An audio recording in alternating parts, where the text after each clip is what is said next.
तो शिव ब्रह्मा के सर्वदेव रथ में बैठ नारद, इंद्र व देवगण की रक्षा हेतु प्रस्थान करते हैं। और इस प्रकार शिव लीला द्वारा रचित तीनों पात्र तारकाक्ष, कमलाक्ष व विद्युन्माली को रुद्रेश्वर भोलेनाथ के द्वारा ही मोक्ष की प्राप्ति होती है। उधर बालक उपमन्यु निर्धनता के कारण अपना घर छोड़कर मां के साथ मामा के घर आ जाता है, पर यहां उसकी मामी तारा दोनों का जीवन दूभर कर देती है।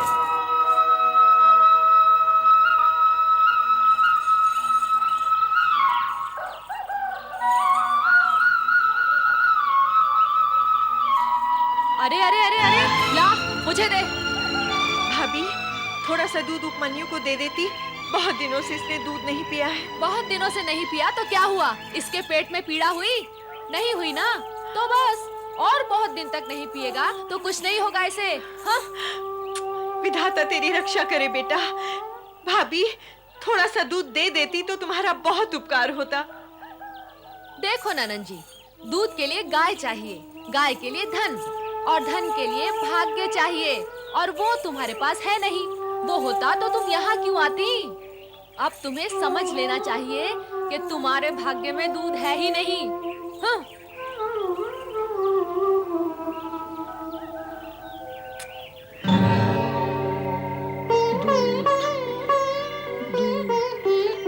मुझे दूध चाहिए। दूध, दूध, मुझे दूध दो माँ। दूध, दूध, दूध, दूध, दूध, मुझे दूध चाहिए। दूध, दूध, मैं लाती हूँ। दूध, दूध, दूध, दूध, दूध, दूध, दूध, दूध, दूध,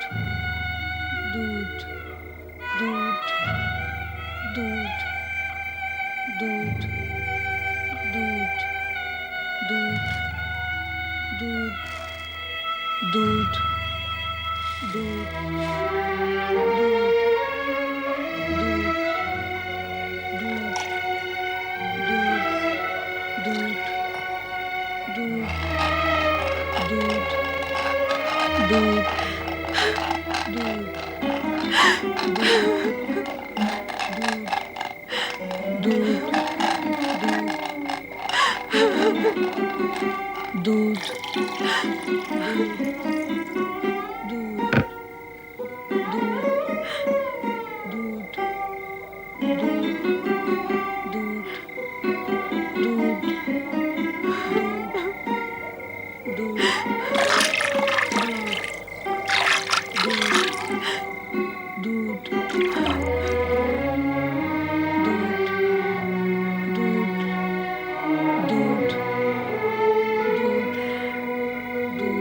पुत्र उपमन्यु, उठ पुत्र।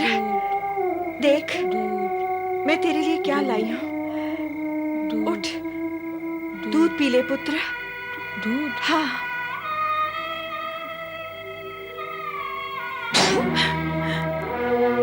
क्या दिया माँ? क्या दिया तुमने मुझे? यह दूध नहीं है।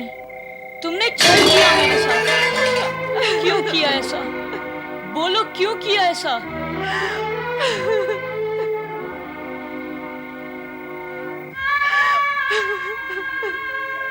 रो क्यों रही हो माँ? अरे पुत्र, तेरे और अपने भाग्य को रो रही हूँ पुत्र। मेरे भाग्य में तुझे पिलाने के लिए दूध तक नहीं है। मैं क्या करूं? पुत्र उपमन्यु, तुझे दूध पीना है ना? अरे तो शिव की आराधना कर, भगवान शिव की आराधना कर पुत्र। वे तुझे दूध का सागर प्रदान करेंगे। तेरे पिता की भी यही इच्छा थी पुत्र कि तू शिव की आराधना करे।